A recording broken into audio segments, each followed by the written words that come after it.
morning, good afternoon, good evening. Welcome and thanks to all who have joined this 12th Stats Talk Africa webinar series.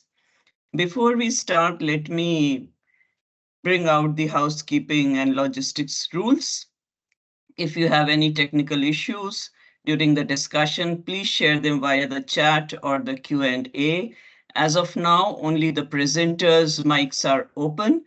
Once we open the floor for Q&A, the other mics would be unable. So kindly bear, because this helps us to have no disturbance while the discussions are taking place. In the meantime, kindly put your questions, your views in the chat, and we'll be monitoring and responding to that. Finally, we also want to inform that this webinar is being recorded and the recording will be shared on the events page, including the presentations. So today's webinar is Building Inclusive National Identity Systems, Interlinking Digital Identity and Legal Identity. We have two experts who would be talking to us, taking us through the developments about these identities, the issues, and the discussions that have taken place so far. I thank the director of ACS, Mr. Oliver Chingania, for initiating us into this discussion earlier.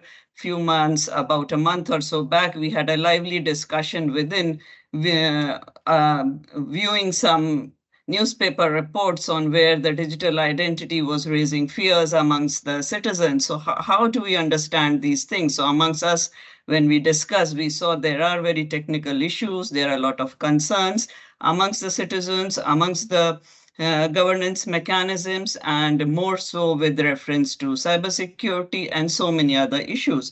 So we decided to have this seminar to clear all these ideas, to clear the problems or issues that are there. And we have called our two experts, Mr. William Muhawa, who is with us in the ACS, and Mektar Sheikh, who is also within the ECA. So without much ado, I would now like to invite our director, Oliver Chingania, to give the welcome remarks. Thank you, Oliver, and welcome. Thank you, Anjan, and thank you, colleagues that have joined. I see that we have quite a big number, and I'm sure by the time we finish, we'll give you remarks. We'll have much more than this number that is already here.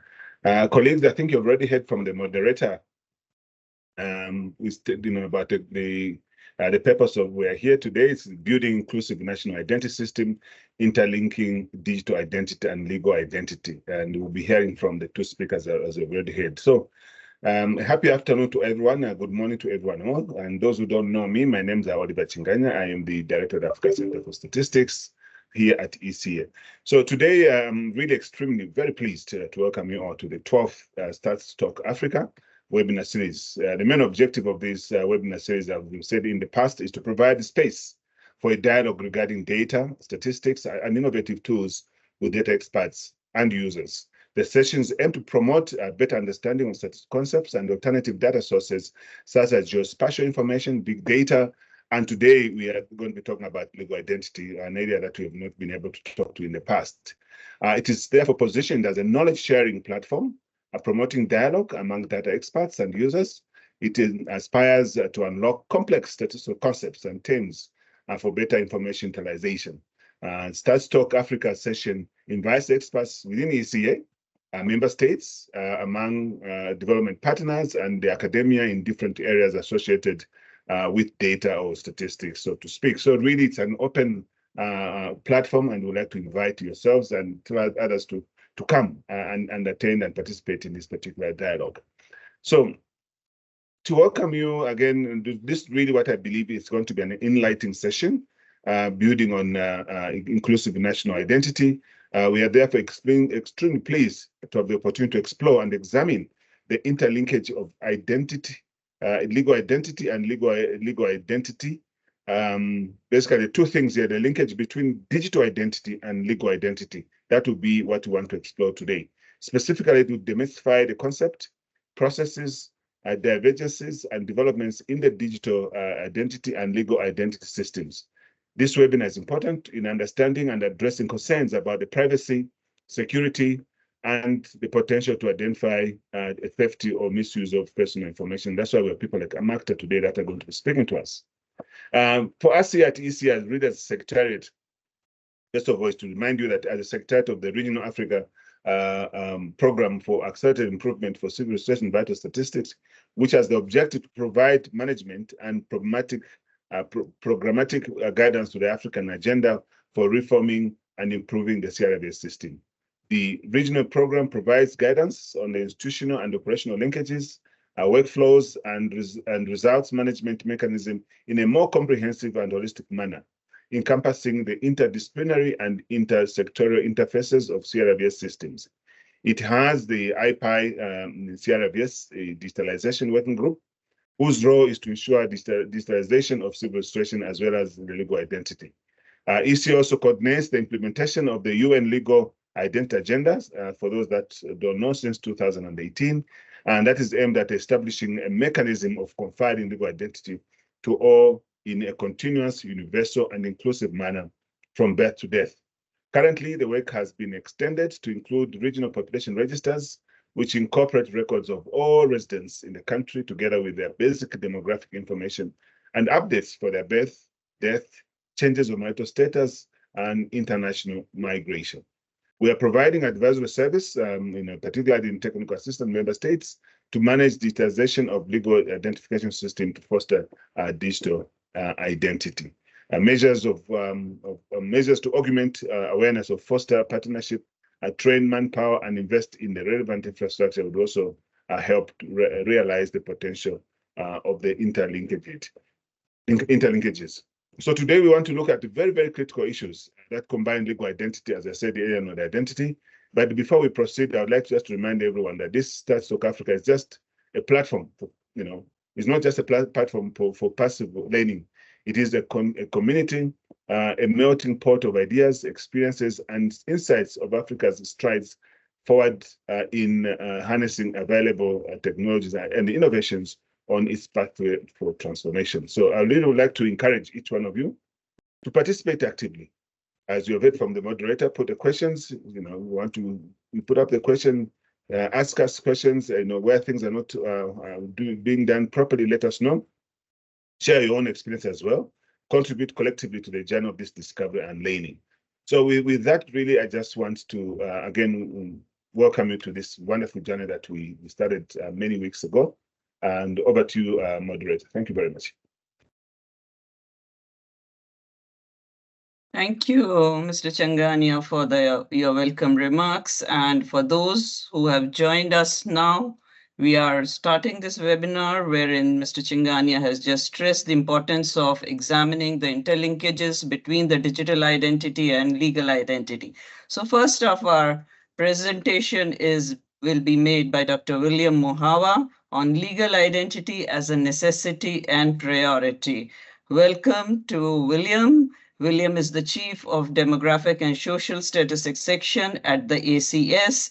He holds a doctorate in medical demography from London School of Hygiene and Tropical Medicine. In his current capacity, he leads the section and has one of the core functions of supporting the countries in the collection, production, and analysis of the demographic and social data. He is coordinating the Africa program for accelerated improvement of the civil registration and vital statistics, which the director just now talked about. And he is also coordinating the UN's legal identity agenda aimed at establishing the mechanism for conferring the legal identity in a continuous, universal, and inclusive manner. So with these words, I welcome William to share his presentation and his talk and all his experience for guiding legal identity in Africa. Thank you, William, for agreeing to be here, and welcome once more. Over to you. You have 20 minutes, William, please. Okay, thank you, Anjana. Thank you. I want to actually start where the director left. The issue of legal identity really has been running from 2018. And it was after the realization that the biggest threat to the SDGs or to attaining the SDGs was because there were a lot of countries which actually didn't, have records of its own population. So in 2018 then, it was actually, or 2019 thereabout, it was estimated that 1.5 billion people do not have any legal identity documents. So they don't exist as far as the numbers of their respective country populations reflect, because they are not in the system. They don't have a birth certificate. They don't have a national ID. So, as I said, this became the biggest threat to attaining the SDGs. And the situation was even worse in the African continent, where about 542 million people of these 1.5 billion people did not even have any identity document or birth certificate and so forth. Of this number, 95 million children under 5 have never had their births recorded. So you can actually see that 95 million people, children, because they don't have registrations, they cannot even enter into school, or they go to school, but when they reach the school examination stage, they cannot write because it's a requirement in most countries. And as of now, about 120 million children do not even have, birth certificates. So after that realization, the Deputy Secretary General launched the United Nations Legal Identity Agenda in 2018. And because of the facts which I have just alluded to, that the largest proportion of people without identity documents are in Africa, it was decided that the UN LEA should at least start in Africa, and we were tasked to work with about 13 countries which had the largest number of unregistered people. Okay, sorry. So the thing was to actually look at Africa being the main focus because of the largest number, about 500 million people not having identity card. So on this project, one of the main targets were given by the SDGs, the Deputy Secretary General was actually to reduce invisibility in Africa and the whole world by 300 million by 2025. And I should actually say, by the fact that identity cards are quite essential, the number now is reduced to about 850 million from 1.5 billion. So a very significant reduction there has occurred. So what is legal identity? The definition which has been agreed upon by the United Nations is the holistic approach to civil registration of all vital events, production of vital statistics, the establishment and maintenance of population registers, and identity management apparatus from birth to death, with full interoperability between these functions in a simultaneous manner according to international standards and recommendations, and in compliance with human rights of all people concerned, including the right to privacy. So that reference to what the UN LEA was, it was to confer these legal documents to people. And I should actually say this conference of legal documents is based on a number of principles, but I'm going to pick on just 4 of them which are critical. The first one being legal identity for all starting from birth is a game changer to close the global identity gap and fulfill the promise to leave no one behind. So you can understand, if the SDGs needed to be inclusive, then it means everyone needs to be recorded in their population. Then secondly, everyone has the right to be recognized as a person before the law. And you can only be recognized as a person in front of the law if you have a document. You can't just stand in front of a judge and say, I am so and so. How would they believe you? You cannot walk into a bank and say, can I open an account? Then they say, can we have proof of who you are? If you don't have those documents, then definitely you cease to be a person in a population. So as enshrined under Article 6 of the Universal Declaration of Human Rights and other several international human rights and humanitarian law instruments. So even our African Union, we have the African Union Charter, which also emphasizes the right of individuals. Then thirdly, without proof of legal identity, individuals may not be able to acquire a nationality and become stateless. And this is very important, because if a person cannot prove who they are actually stateless. They don't have a nation. Then this right is non-derogable, meaning it is considered such a fundamental human right that it can never be restricted or suspended. So the right to identity can never be restricted and cannot be suspended by anything in this, even in cases of emergence. In the context of international human rights law, all member states have the obligation to ensure the legal recognition of individuals. So the right to confer legal identities is a government business. It cannot be delegated to private companies. It cannot be delegated to NGOs. It cannot even be delegated to the United Nations entities, except in one instance for refugees, where UNHCR has that mandate to actually register people who are displaced or are refugees. So what is legal identity? It is defined as the basic characteristics of an individual's identity, their name. Firstly, we all have names.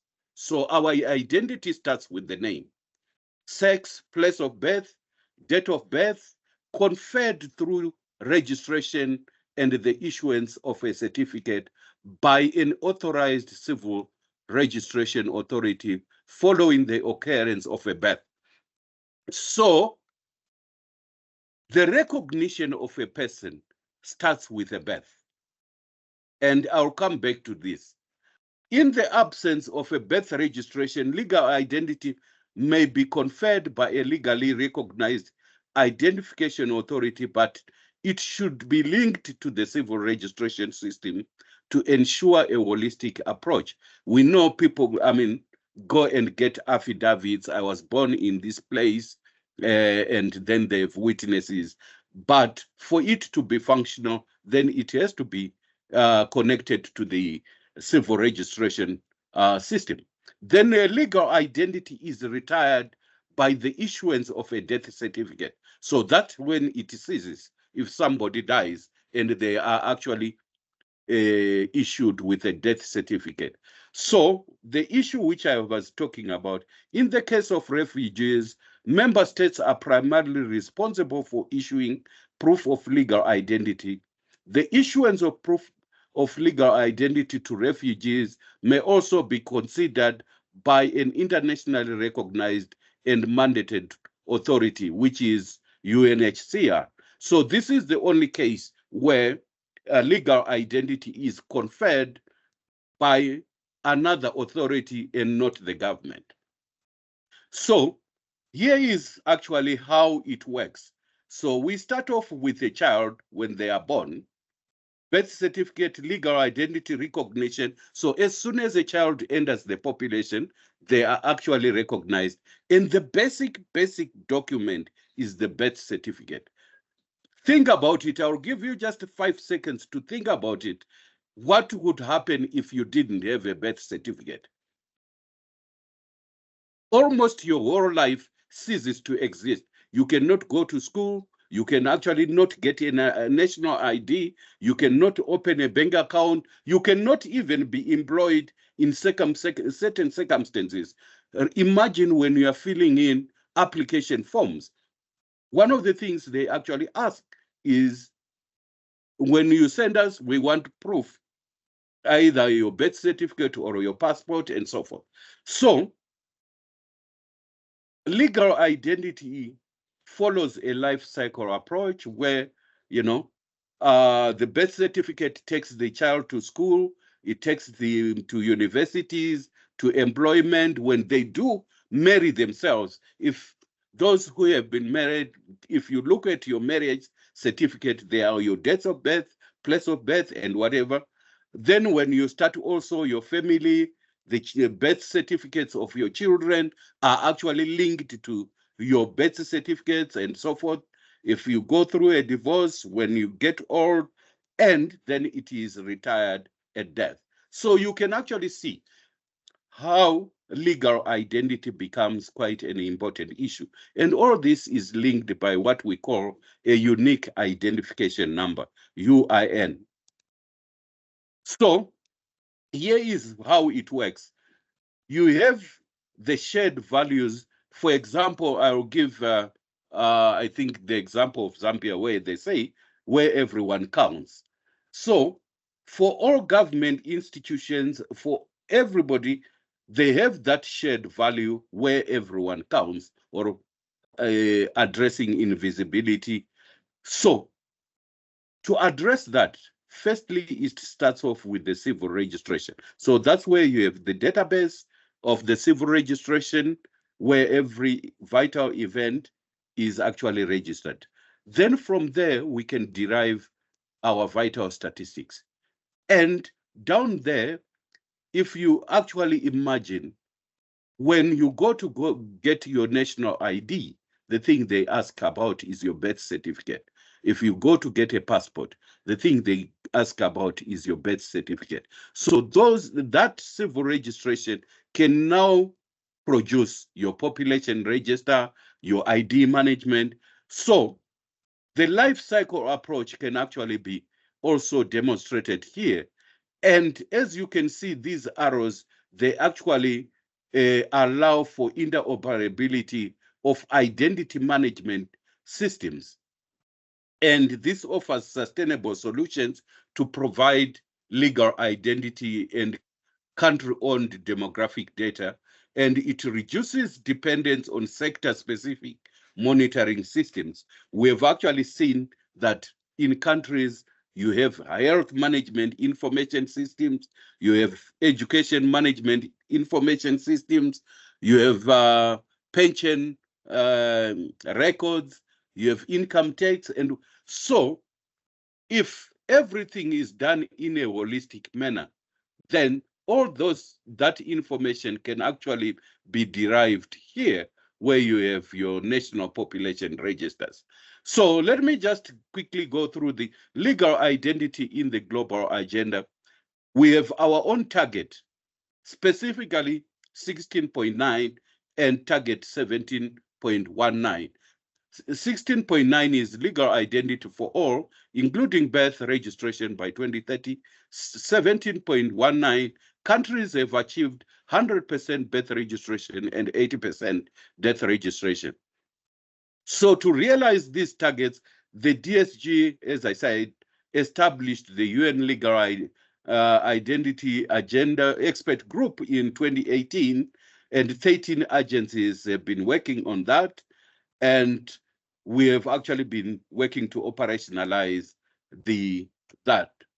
So I want to just dwell on the basics, that the birth certificate is actually the most important piece of information. So if you look at the relationship between civil registration and SDGs, what it shows is CRVS has to be universal and inclusive. If you look at what is its equivalent in the SDGs, is leaving no one behind. CRVS is a building block for an identity ecosystem. Then in the SDGs, it helps to improve service delivery for all people. CRVS provides legal documents of vital events to each individual. Then for the SDGs, it helps to realize and protect human rights. Then CRVS provides vital statistics, population data at geographic and the lowest level. For the SDGs, it enables monitoring of policy effects. So where are we now, the current situation? If you look at birth certificate ownership, you can see there's that concentration in Southern Africa, Botswana, and South Africa. Then another concentration in North Africa. All the other countries, they are actually below 80% or even lower. There are even country, a whole host of these countries which are below 30%. Luckily, also the island populations, our Comoros, Mauritius, Sao Tome and Principe, the registration of birth certificates is quite high. Then if we go to the next one, which is national identity ownership in Africa, the concentration is almost the same, but now there, even in North Africa, there are countries which have very low national ID ownership, except Egypt and Morocco, and it shows for both males and females. Then also in Southern Africa, we have our South Africa, Botswana, and we add Zambia there in terms of ID ownership, national ID ownership, which is quite high. And I think there are historical reasons why Zambia exhibits that. Then we also have Kenya, which shows a similar pattern.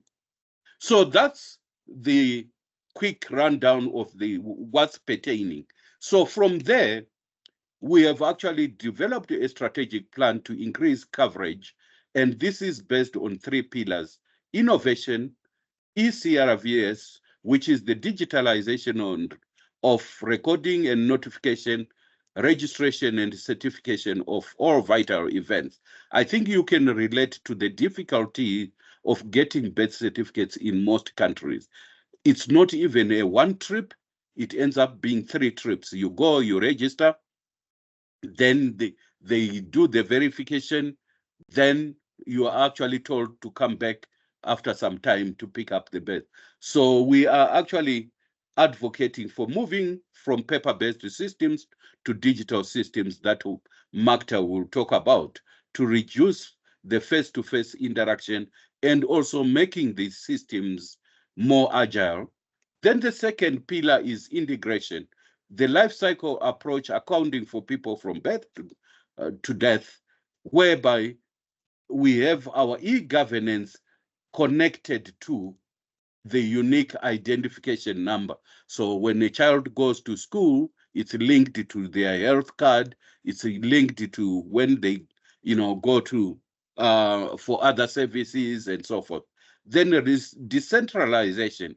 One of the things we have also noted is actually that most of these services which are actually needed are concentrated in capitals or regional capitals and so forth.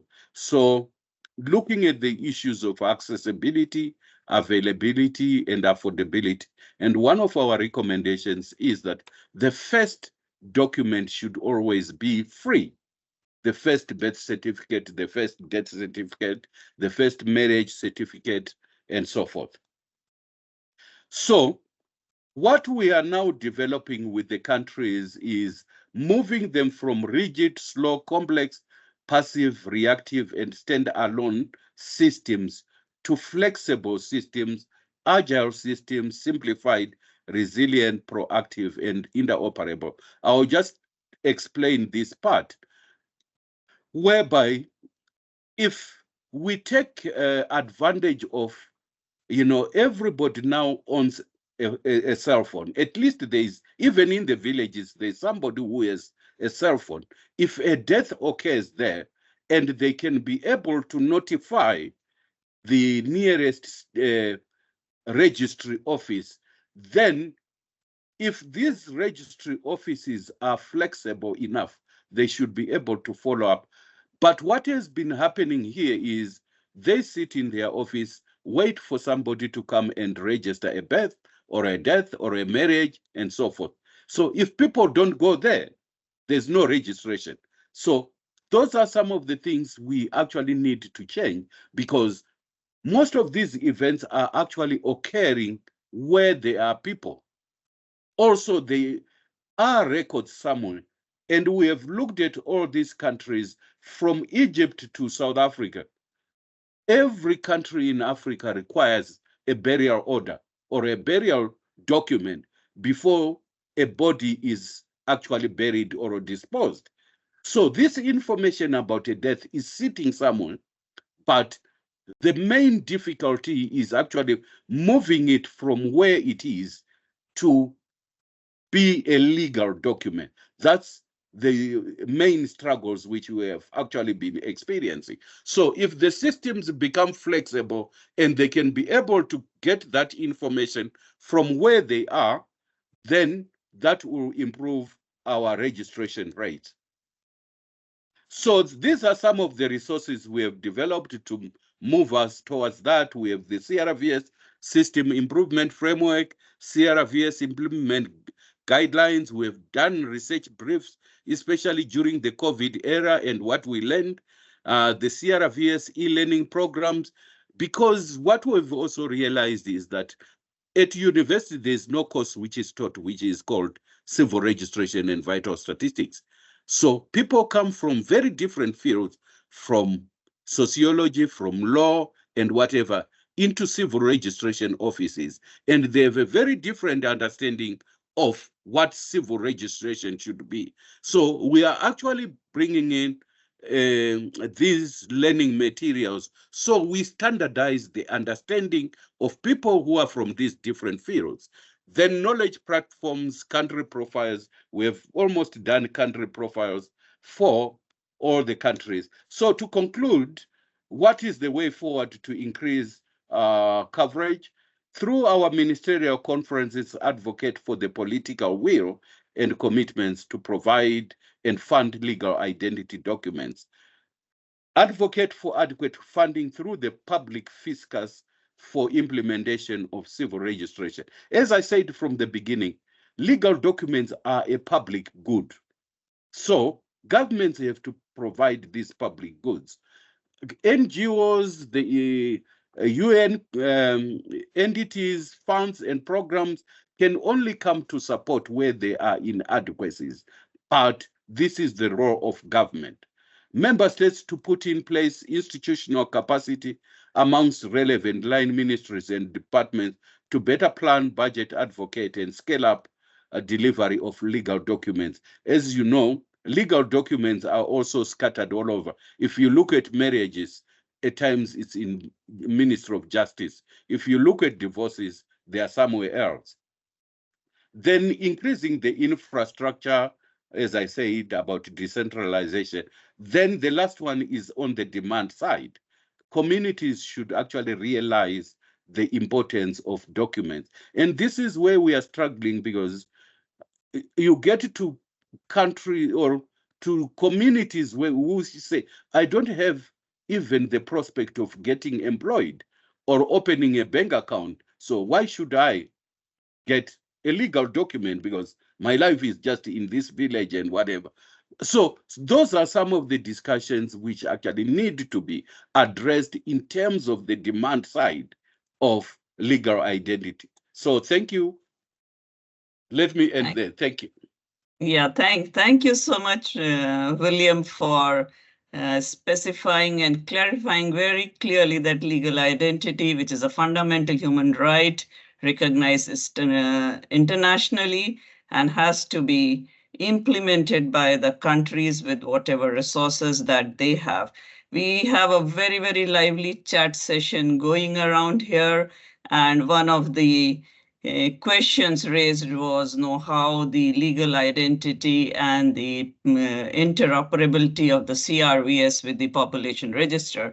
So we have this our next expert, Dr. Mekhtar, to deliver this. And I would like to call in and welcome Dr. Mekhtar.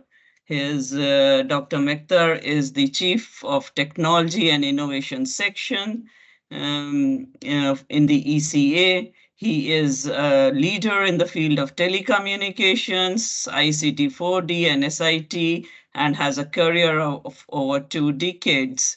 He is renowned for his commitment to digital policy, regulatory framework, and he has extensive portfolio with deep understanding of digital public infrastructure and advanced technologies. Apart from his current role in the Technology and Innovation section, he spearheads the ECA's Digital Center for Excellence and Digital Identity, Trade and Economy, DIT for Africa.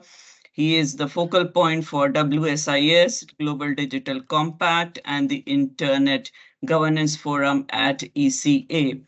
He has been having outstanding achievements in fields of science and technology, where he holds a doctorate, and he also has been awarded by the president of his government and Senalese for his innovation and achievement, and also has patents. So we have a distinguished expert, Dr. Mekhtar, to talk us about how digital identity is going to empower the future. Thank you, Mekhtar, for joining us, and welcome once more.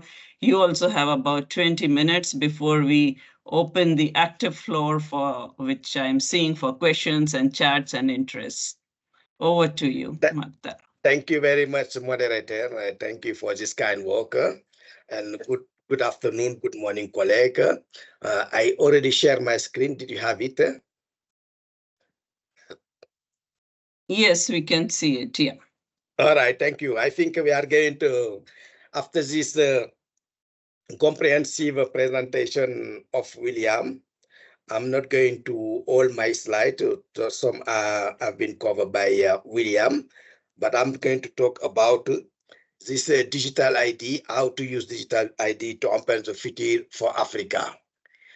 Why we need digital ID in Africa? As William said, we have about half, 500 million people, 480 million people in the continent without any legal form of digital ID. And the objective of UN is to provide legal ID by 2025 to 350 million. 2025 is tomorrow. And I think we are not going to reach this number without adequate policy, put in place adequate infrastructure, and involving the private sector in the development of this digital ID platform, part of the digital public infrastructure. Now, because we need this digital ID to interact, this interaction from citizen to government. Also, to reduce identity fraud. As you know, even in the public sector, we have a lot of fraud on identity. Also, our continent is faced several challenges: terrorism, cyber criminality. All this without this digital ID, we can't fight against on that, and this will have a negative impact on the development of our continent. We need also this digital ID to access to land, to access to health, to access to education, to access to the basic government service. As you know, the majority of these people living without any legal form of identity are women and girls. And this will increase this gender gap. And as you know, we need 113 years, 113 years to come up for this digital gap, gender gap in the world. Now, digital ID, I think William has provided a very comprehensive definition. But to summarize, is just unlike paper-based, a digital ID can be authenticated remotely over digital channel. It is the easy definition of a digital ID. You can use digital remotely to identify your form of identity. You can be in Awasa, everywhere you are in the world, we can identify you through this digital channel. It is a easy definition of digital ID. And for the digital ID, we can have 6 attributes for digital ID. The first, it is we can have this authentication easily. It will be unique because you should have one number for all your activity, for your health insurance, for your bank account, for your pension fund, for your administration, for anything you are doing in the world. According to you, you can have one number starting when you born until when you leave the world. And why the linkage between digital ID and civil registration is very important, because we say digital ID is the heart of the digital economy, but no, it is a CRVS. Yeah, it is if we have adequate CRVS, we can link it with digital ID. It's become e-CRVS. Now I think it will be the heart of the digital economy in Africa. And the digital economy, we expect to get $180 billion by 2025. And without this digital ID, we can't reach this expectation on the opportunity of the digital economy for the continent. It is also voluntary and constant, because you know you are going to provide your data, and you know how the data will be used. Every citizen know now with digital ID, I can provide my data to the government, and I have to receive also how my data will be used. Also, digital ID, it doesn't mean you are going to get all the data of the citizen. We have a limited number of data to provide in order to deliver this digital ID. Also, we need this interoperability of all this system, because generally you have passport system, you have birthday system, you have a license driver system. All this will be interoperable in this digital ID development. And the more important, it is a security and privacy. We need to protect the data of our citizen. It is some attribute of the digital ID. Let me go to the several identification on technology we can use for digital ID.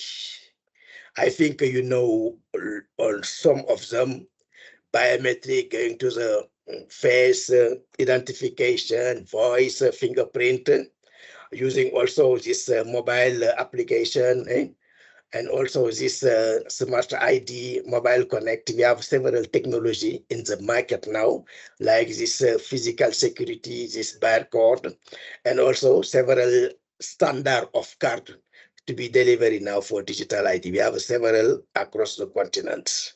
It is a core component of digital ID now, going to the technology side until to the delivery for this card. And also several options need to be analyzed according to the technology you are going to use. If you use a fingerprint, you can use another technology like this barcode, and also look at also what kind of card I'm going to deliver for this technology. The benefits is huge. for African country. The more important, it is let us focus on the benefit to the direct economic value for individual and globally.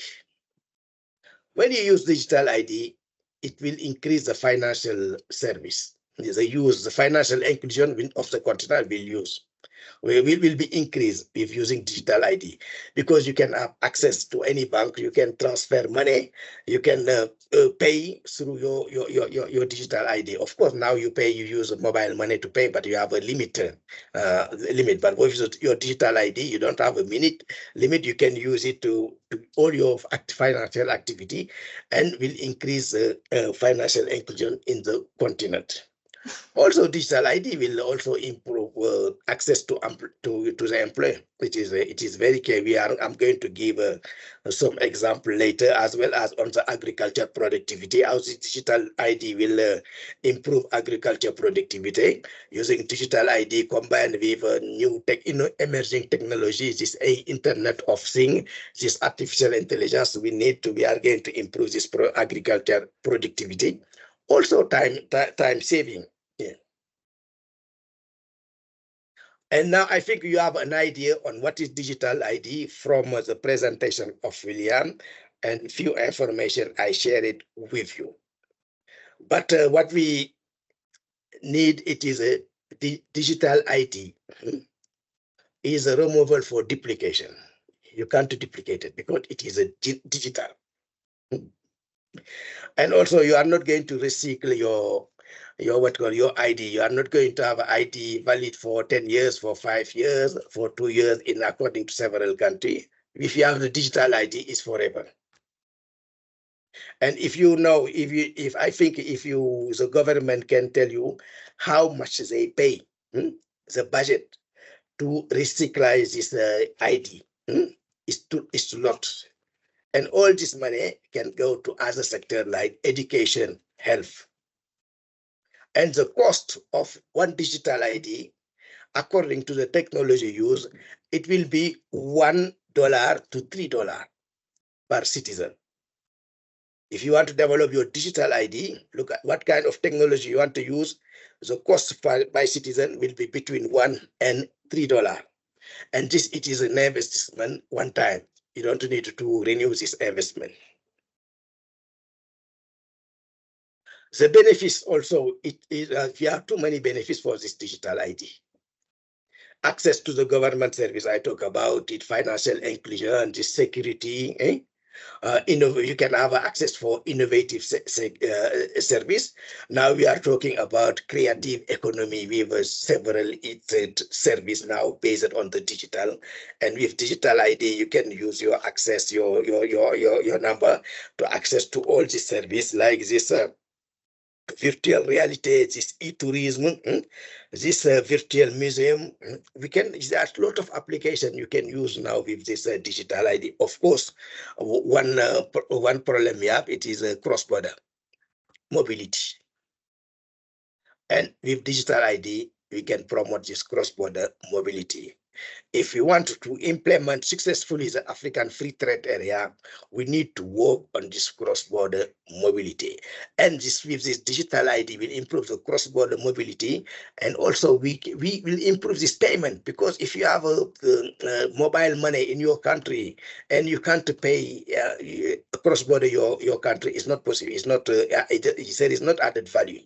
And a lot of countries now, they have their financial system, their mobile system. You can't do only inside the country, and it is a big problem now for the continent. We talk about integration of the continent, African Free Trade Area, but the big issue is a cross-border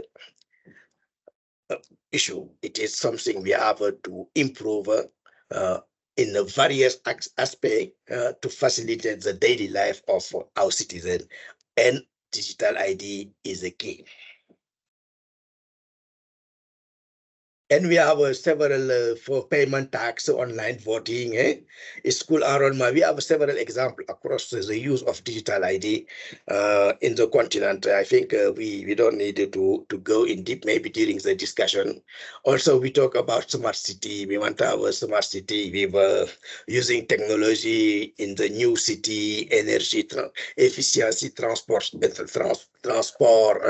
school enrollment, and we can't build a smart city without digital ID. And also digital ID can help also creating other system like this CRBS. I will come later on this, on also this National Population Register. I think it is something very easy for ACS if we have this digital ID popularizer in all the country. It facilitates this data collection, data analysis, and data forecasting. I think we need this digital ID across all the African country.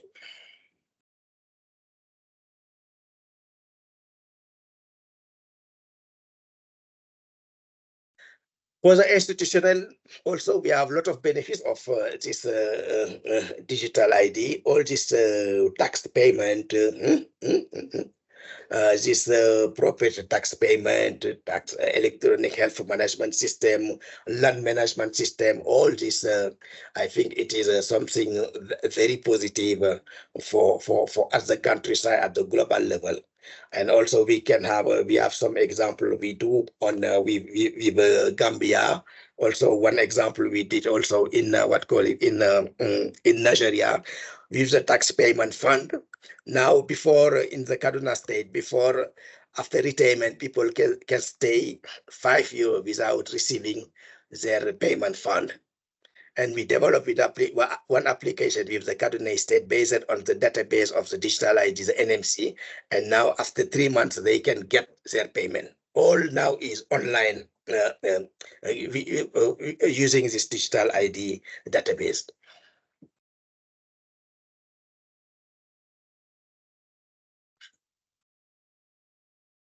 The impact. Several studies done by McKinsey or the World Bank or ID for Africa, we have seen the impact of this digital ID.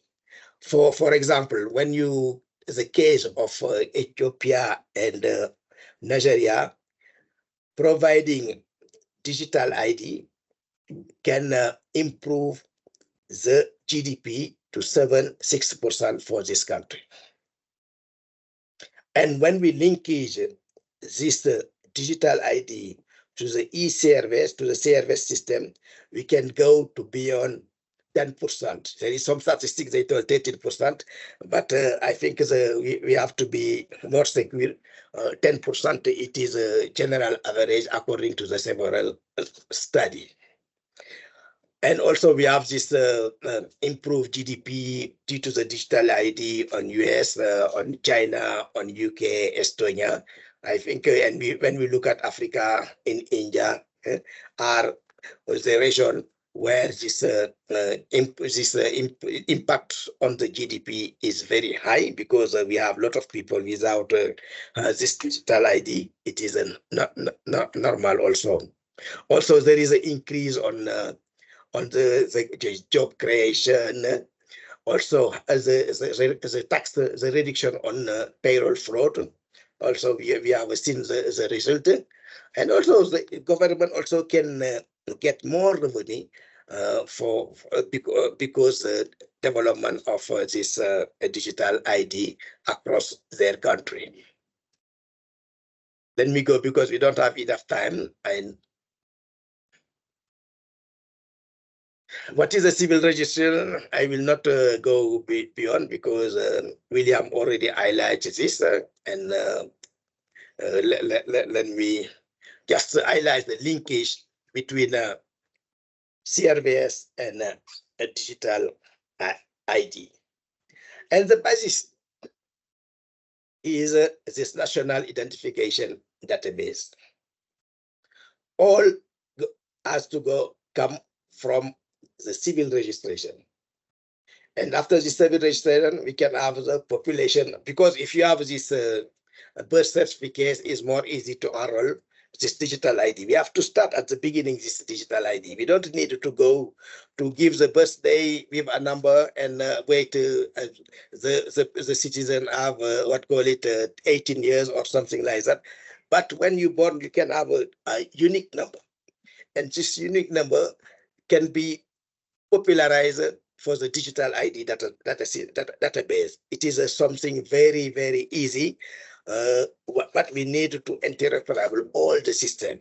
And for the country now starting, it's better we start by the civil registration. From there, we build the digital ID program. Is what we are doing now in Gambia. From the CRBS database, we build this digital ID system. It's not cost a lot of things, and it will be very robust system. You can have a coverage of all your population. But we still facing some challenge in the continent. We have this infrastructure limited. The connectivity also is very low. We have now 37% of the population connected. We need to increase this connectivity across the continent. The infrastructure gap also is very important in order to make this digital ID everywhere, because we need to spend $100 billion per year by 2030 to make access to make this connectivity in all the continents. The digital literacy also is very low. We need also to increase this digital literacy using several opportunity provided by this digital technology, and also the lack of trust. Yeah, the issue when you do a survey in the country, when you ask a population, a lot of doesn't have trust to the government on the use of their data. When you talk about digital ID, the government will know what I'm doing. The government will know everything about me. It is something we have to change the dynamic for that in order the citizen be more trust to the government. And this one is this trust to this lack of trust block the expansion of digital ID in the continent. Because when you offer and people doesn't, because it's not something you can ask people to do it, and they can decide to update the digital ID. If they don't trust, they don't want to get this digital ID. We have to work on that. What are the success criteria we found since we started 4 years ago to work on digital ID? We need a commitment of the government and resource allocation, because a digital ID system is costly. The average is $50 million according to the country. If you have a 10 million population, maybe you can go to $50 million. And why we and TCND and ACS embarked on public policy launch. We have several discussions at the political level. We have a platform of discussion, African Development Leadership for Data, and TCND and ACS work together to raise the importance of digital ID for the government and for the policy-making decision. Yeah. And to raise also the opportunity for the country at the globally and individually. Also, we'll continue our advocacy and education campaign about digital ID linkage to the CRBS. We already start carry out advocacy in several African countries, and we jointly organize a meeting during this ID for Africa with ACS, and this I think has a lot to improve the awareness and the understanding of the digital ID in several member states. We started this 3 years ago, and I think now in a lot of African countries, citizens understand better the opportunities of digital ID, because this joint initiative between TCND and ACS. Regulatory framework is a key also, a clear guideline for protecting citizen and privacy. We'll work also with ACS on that because there is a component on ECRS we can take from ACS to develop this regulatory framework. Where we are engaged, we support them to develop this regulatory framework, like to Ethiopia, Gambia, Nigeria, and now we are developing this regulatory framework for digital ID in Malawi, and we are going to work together with ACS on that. Because now we talk about digital public infrastructure, and digital public infrastructure includes all this platform, digital ID, this e-government service, e-citizen, this e-platform, e-commerce also, and we need to work on the regulatory framework. Also on the security side is something very important. A stakeholder engagement, of course, we can't do digital ID, expand the digital ID without collaboration between civil society, private sector, and marginalized community, because this digital ID should be something inclusive, and the approach will differ country to country. The approach we use in Ethiopia will be not the same in approach we are going to use in TRC. Each country has its own approach, and we build from the success in some country to create this new approach by country. Interoperable system is very important. And if you talk about, yeah, Mektar, another 2 minutes for you. We have an active questions going on, so we would like to include, give them time. I'm going to conclude. Sure. Yeah. And this interoperability is key if you want to develop a robust digital ID system. Inclusive, I talk about capacity building, also partnership. But what is, in conclusion, the digital infrastructure, according to the several studies, must be sufficient to support the implementation of the digital CRS system. There is no doubt we can integrate this digital ID in the digital ID system and in CRS. And the ECA will leading this initiative across the continent with an interoperable data and trust framework, key for building inclusive, transparent, and responsive e-government system, and will collaborate with a committed government, international organization, and private sector for the successful implementation of the digital ID framework and the digital ID system linkage with the CRS. Thank you. Thank you, Mektar, for really going into the depths of digital identity and how it is useful, what the countries need to do. And one important aspect I think that you raised was on the gender divide, which is, of course, a major aspect. We have also talked about the cross-border mobility and its usage. Recently, while traveling, I have observed that if digital identity is there, you can just walk in the airport with your face, as this has been implemented in some of the airports in India, as your ID. So all these things are definitely very, very exciting, and we have very exciting audience here asking a number of questions. I think we'll first go, Oliver, would you like to comment and have a question first to the panelists before we go to the chat, where we are having a number of questions which have been raised, and then we'll open the floor for oral questions. Because you were very keen for us to do this. I think you have real key issues in mind to take this. Yeah. No, thank you. Thank you very much, Anjan, and thank you, William and Martha. Excellent presentations in both ways.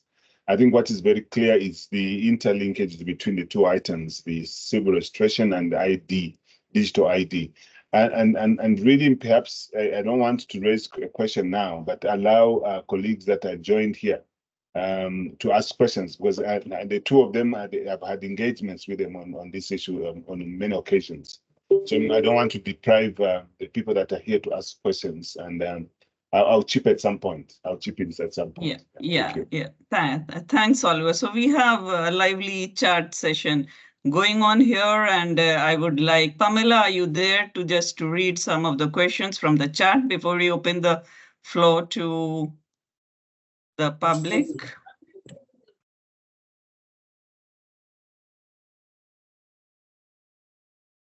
Okay, I am also now there in the chat, so let me just read some of the questions.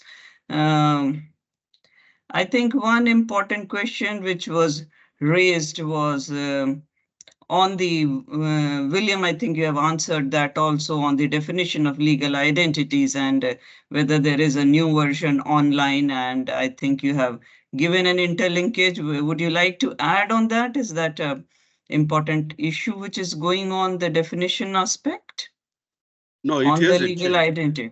It isn't. It hasn't changed. Oh. I think the first part was on defining the program, the UN legal identity agenda.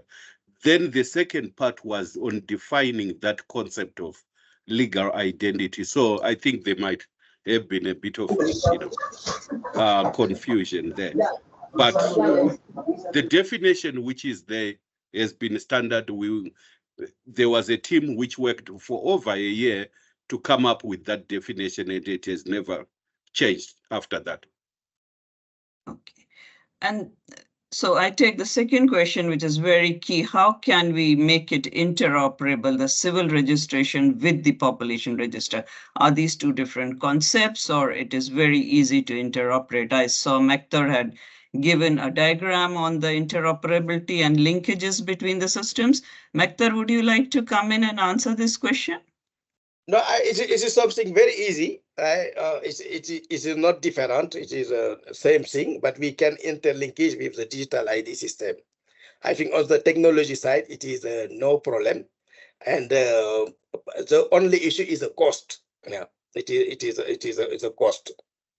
When you interlink this system, it is a cost. Why you have to start at the beginning. When you build your digital ID, you build it on the CRVS first. Yeah, and from there you go on the top. And now you can save a lot of money and also a lot of issue of technology. We talk about this issue of security. All this you can take into consideration because you are building the system at the beginning. Also, I would like to come to the definition. For some definition, it is we need to adapt on the African context. Because when we have this UN committee to sit to discuss, sometimes you don't have any African country representative in this. It is a problem we are facing now on the artificial intelligence, on this emerging technology. We need to look at the situation of Africa to come up with our own definition for all this digital ID, this CRVS. I think we have this good digital ID principle we develop at the ECA with ACS. It is something I think we can popularize and will give more information to our population. Thank you. Yeah, and there has been a comment. Thank you, Mektar. There is a comment that not much is known about the legal identity expert group. Please do more to spread about it. Of course, this seminar is one of that attempts, and we have a good, robust 141 people participating all over Africa. I would encourage you to take this conversation forward, and we would be definitely in various seminars and of UN, and wherever William and Mektar are traveling, these discussions will definitely be taking place. Now, one of the issues which have been raised for digitization is how will the approvals and verifications on the children and parents be carried out? I think, Mektar, you talked about no linkages between the demography of the population. So how these verifications need to be carried out? Would you like to come on that? I already highlighted it in my presentation, but I think it's better you share the presentation with everybody. Yeah. Okay. So there is a question. Yeah, William, you would like to come in? Yeah. Yeah, I think one thing we should really underline is that issues like verification are not completely eliminated, but they will be done differently and in an efficient way. There's no way legal documents can be issued without verification. So even if we are moving towards digital IDs, there's an element of actually verification which comes in. For example, in civil registration, even where they are offering digital birth certificates, still there should be a birth notification. Then from notification, you go into registration, verification, then certification. It's only that that system can be done in a matter of seconds or minutes, something which you used to take 3-4 trips to a district center or something like that. But now it can be done within a matter of seconds, because if the required documents are uploaded and are verified at the clinic where the birth occurred and all those kind of things, that will be automatically approved. It's only where there are questions on the documents approved where there will be such issues. I just wanted to add that part. And I think also we can use some Can I technology share how we do like the blockchain. registration in Botswana? Can I just say?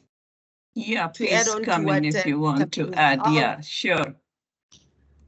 I wanted to share that my name is Vuyelwa Seroko from Botswana. In Botswana, we do birth and death registration. In most big hospitals, we have what we call kiosks.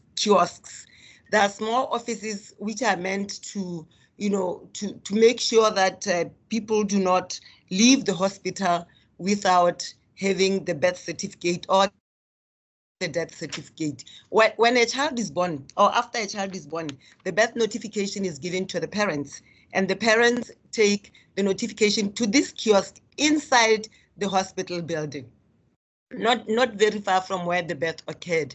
So then we issue a birth certificate. Similarly with death, then the people who are supposed to get the death certificate, they'll be given the death notification. They go to this kiosk, and then they get the death certificate. That is how we do verification. That's all I wanted to share. And then Ethiopia has a question in the chat that how do you link the birth, the CRVS and the ID? Well, in Botswana, there are, we've linked them, though the process is not yet complete. It's semi-linked. When we punch you as dead in the system, it automatically feeds the ID system.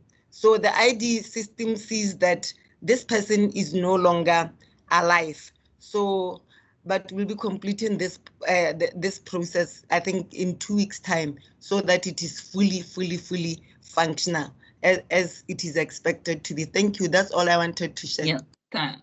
Thanks for sharing your experience. Now, there is a very specific question on the strategies that are in place to ensure member states who are reviewing their legal framework reference the standardized tools developed by ECA to standardize CRVS. Is this question clear to you, William, or we ask what strategies are in place? Yeah, please, over to you. Okay, I think the long and short of it, we support countries to do their legal reviews. This is something which has been running since 2012. But now, because of the new environment, digitization, and all this coming in, we are revisiting some of these legal reviews and say, for example, I mean, I'll give you a very good example. There's a country where the law says the birth certificate is to be printed. So in that, they got challenged in terms of having a digital ID, because the law is saying, they need actually to print and signed by the registrar. So those laws still need to be reviewed. If that country is going towards digital ID, so that law becomes obsolete. It becomes, but you cannot proceed to the next step without addressing that particular law. That particular law still needs to be. So what we are actually now doing is to actually work with the countries to review to do the legal reviews in the context of digitalization. And that makes a bit of a difference, because when we were looking at the laws, we're looking at the laws like you can actually register a child without a name, or who is the informant and whatever. But now we have a new environment, which is technology. What are the laws saying which might hamper the use of, or the issuance of digital IDs? So the long and short of it is the countries can actually request for that assistance, and we can actually assign people who can actually help them to review their laws in the context of digitalization, let me say. Okay, let me add here. The big problem now is at the institutional level. Sometimes the ministry in charge of the CRVs is different to the minister in charge of the digital ID, and they don't speak together. Why we have a difficulty when we go to country to have a common law for digital ID and CRVs, and why the commitment at the government level is a very, very, very, very important. Also to understand the linkage between this civil registration and the digital ID. In some country we successful to merge these two laws, but we have the case of Botswana. Now it is a lot of ongoing discussion on what is digital ID for Botswana, because for the discussion, they focus more on this CRVs. That's good. The CRVs can be digital ID, but it's not the same. We need to have a common view between the institution in charge of the CRVs and the institution in charge on digital ID. To understand everything come now on digital, they have to work together and to come on one law. And Ethiopia, it is a good example. We have a very good framework on digital ID, and some country can follow up on that. Thank you. Yeah, thank you, Maktar. I think you referred to Ethiopia, and from ESS, there is a question that one of the countries that didn't go far on the unique ID is Ethiopia. What do you recommend to break through it? So maybe you have more information there, or you would like to add, or? No, was there a question for me, or someone was seeking clarity? No, please wait. We'll be just coming back to you. Oh, okay. Yeah, Maktar. Ethiopia, I think, if Olivier remember, we started this digital ID, I think, five years ago. And we have seen a lot of development of this digital ID coming to the office of the Prime Minister, Minister of Public Service. And finally, they create this digital identity authority under the office of the Prime Minister. And we come up with one laws. And these laws, it was very helpful to boost the digital ID in Ethiopia. Now they enroll how many? 3.5 million people are now in the database of the digital ID program of Ethiopia, and they get also a support for a World Bank funding for $350 billion to develop the digital ID. And we expect by next 2 years, we'll enroll more than 25 million people in this database. I think Ethiopia, it is a very good example how we can drive this digital ID for the benefits of the citizen. And they are all the bank, insurance, all the school, or are now on board on this digital ID. We need this political commitment and a good understanding at a high level. If we have it, it will be very, very easy to develop their digital ID law and to implement in order to get more people with their digital ID. It is not something we do in 2 days, but it will take time. But I think it is a way we have to follow. Thanks, Maktar. And then there is this usual concern which actually initiated the debate within ACS also is the misuse of the digital system and the laws. So how do you ensure protection of privacy and rights? Would you like to summarize this? You have talked about it, but maybe since this has been raised again. Okay. Privacy and rights is not only digital ID, it is all in the digital system. Countries should have an adequate policy to protect the data of the citizen. And where we have we have several frameworks at the continental level. We support African countries to develop their data protection laws, and these data protection laws take into consideration issue of access to data through digital ID platforms, through digital banking platform, digital finance platform. It is something the government should build, and also there is a lack of trust, and say it is the government to create this trust amongst the population. But we support a lot of countries. It is a starting point. If you want to develop this digital ID system, we need to build this digital security, digital data protection system for the citizen. Otherwise, when the digital ID system will be not successful. It is not only digital ID because it is all the service provided under this digital era. Yeah. Thanks, Maktar. And William, you spoke about UNHRC being another agency which has the right to create a document of a legal identity, but the question has been raised that the refugees, when they are going, they don't have these breeder documents, which remains elusive. So national ID system needs to acknowledge the shortcoming when considering the legal identity question for those forced to flee. So how do you have more insights on how UNHRC does that in absence of documents? Yeah, I mean, as I said, it's actually the verification process. You know, imagine somebody presenting to an official and say, I lost all my documents and I need a UNHCR, card. It's a very lengthy process.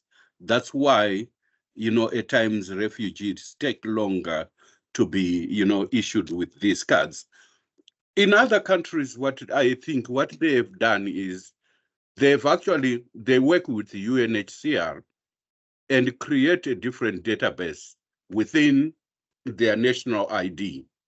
And they know this is, I think Kenya does that quite well. This is the database for refugees and so forth, which obviously it's a living, database, which when they get more information about that particular individual, they can update.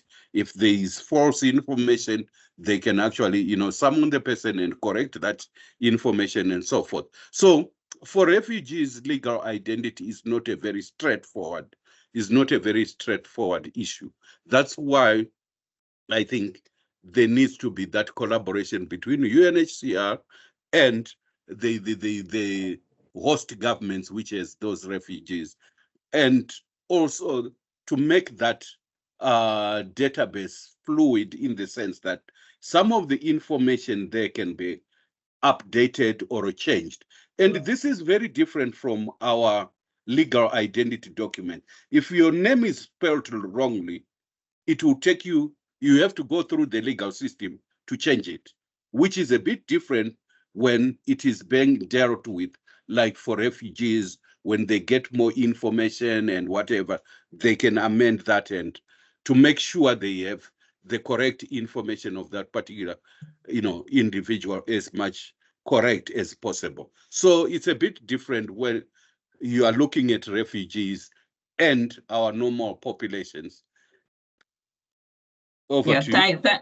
Thank you, William. So, For yeah, that, I will please. add, we can, we have now, we are running now a project with the government of Ethiopia and UNHCR in collaboration of MasterCard to provide a digital ID to the refugee. And this also provide payment, all payment to the refugees. There is a fee to pay to the refugee every month, and will be go through this digital ID card. It is a one approach at Ethiopia. It is the first country, and the project is after to popularize in all African country where you have a big number of refugees in Kenya, in Tanzania, and Chad. I think it is a first starting point, but it's a little bit different of the national digital ID system. But the good thing is in Ethiopia, it is a digital ID authority will integrate the refugee on the digital ID system with a specific number for this refugee. And we can identify them easily. Yeah. Thank you, Mektar. There are more questions related to the security and other aspects, but what is one interesting question is how to make digital identity updated to ensure the quality of the data carried out by the CRVS system. So, William, this is a question to you. How does the quality of data gets enhanced? Does it get enhanced with the digital identity, or we have more issues when we are transiting, especially from CRVS to the digital identity system? Okay, it's a very excellent question, and my answer will be based on experience. And that experience is you need very good manual systems which you convert into digital systems. Because if you don't do that, we have now a terminology which we call you introduce, if you are digitalizing inefficient and systems, you actually introduce those inefficiencies in CRVS systems. So it's to work out your systems, your processes. That's why one of our main work in CRVS is actually to make sure the processes are functioning properly. And I'm not saying we are emphasizing on the registration rates, but the systems have been well thought about. If you are introducing registrars in the office, in the hospitals, for example, how do you make sure that a mother doesn't just walk past that registrar and go? Even if it is, even if it is actually, digitalized, but if the systems are not robust enough, then you introduce all these inefficiencies. And we have seen it quite a lot. It happens quite a lot. And I think there was even a question up there, which I didn't want to sort of personalize that country. They have the best system, but registration of deaths is still at 33%. And you say, where are they missing it? Because they can have the best, digitalized systems, but if the processes which push people from their homes to go and register are not there, then it becomes problematic. Or we are saying, we know that 75% of the events in that country are actually happening in hospital. So why is the registration of deaths still at 33% if 75% of the deaths are occurring in a hospital? So it means the inefficient system, processes have been actually introduced into that system, and they are stuck. They actually need to go back and look at how do they improve the processes. Then how does digitalization now fit in a system where the processes are working very well? So to avoid introducing inefficiencies in the digitalized systems, the processes should be well thought about. Over to you. Thank you, William. So we are almost at the time. So Director, with your permission and with the permission of the participants, can we go in for another 15 minutes? Just no problem. It's a very interesting problem, subject. Yeah. To the panelists, I think. Yeah, more for you. Yeah. No, this is an excellent conversation that is taking place here. And I think some of the questions that are being asked, for instance, is that can we think about issuing an ID that has no expiry or that has an expiry date? I think an ID really should not have an expiry date, because when it is given to you, the expiry should be when you leave, when you exit. Exactly. That should be the expiry date. Yeah. So you cannot have several IDs. Today you have a 5-year and another one, and it means you're changing. I mean, unless you change something on the ID, that you have to go through the legal framework, like William explained, to go and have your ID changed. But I think an ID date should be perpetual until one exits. Really, I think that's how I see it. But I think the critical part here that's coming out very clearly is that I think Magda said it also, the political commitment. Because in an ID, a digital ID really requires a lot of investment. And that investment requires that a lot of resources are put in to ensure that we don't just bucket those people into an ID system without having to check their flows. Check the stocks becomes very, very important, because otherwise you will have a bucket full of names of people who are not there. So a system that takes care of all the flows becomes very important. The concern about the digital ID versus other, I think Magda again dealt with this question. What the security around digital ID. I mean, think about our credit cards. It's exactly the same concern. So the only way to guard against these things is for countries to have a robust policy and regulatory framework that guard against these issues. That is the only way to guard it. Because if we are worrying about a digital ID, what about our credit cards? Because it's exactly the same mechanism, and that means that we need to protect them. The way we protect our credit cards, that's exactly the way we should also protect the ID. So it is really depends on the country's mechanism that they put in place to ensure that the citizens are protected. And I think that's the reason we are all here, to see how we can actually influence those kinds of processes at country level. Becomes very, very important. And to talk about the security these days, when you think about it, it's very minimal in terms of protection. Very minimal, and it all depends on the regulatory framework that are put at both at all levels, basically at national as well as the global level, to ensure that countries and the citizens are properly protected. But perhaps as we conclude, what is also critical, colleagues, is that civil registration should be fundamental and really the foundational basis, even for a digital ID. If we don't get the civil registration right, we are bound to get a situation where we are not able to track the people that ends up into the system. So the linkage between civil registration and vital statistics, the linkage between civil registration and ID, digital identity, becomes very, very critical. Again, like the presenters have said, the problem that we have at country level, you have a situation where there's a number of agencies that are responsible. One for civil registration, for instance, another one for ID, another one even for digital ID, and perhaps they even put it in a technology unit. So you have 3 or 4.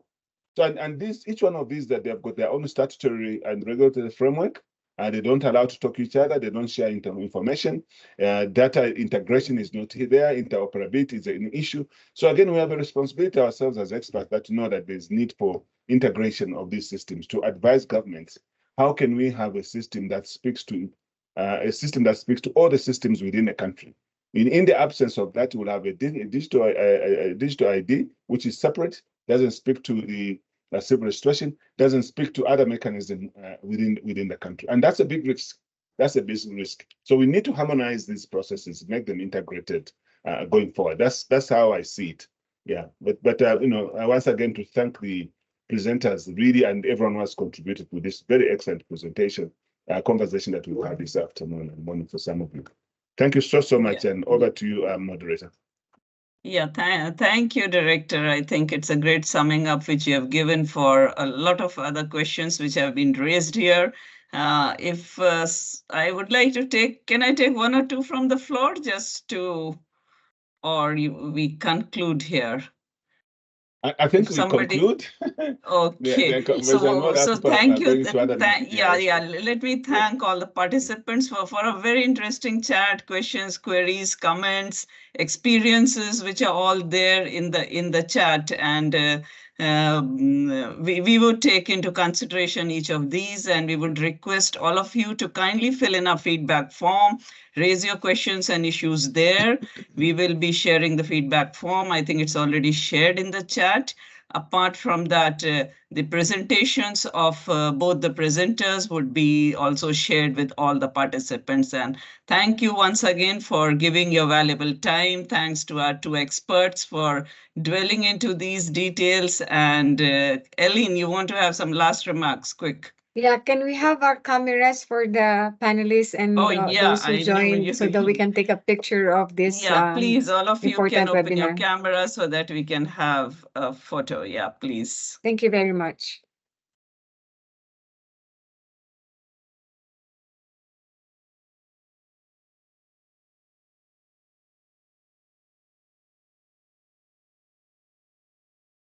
A robust gathering we had around 150 at a point of time. Yeah. Yeah.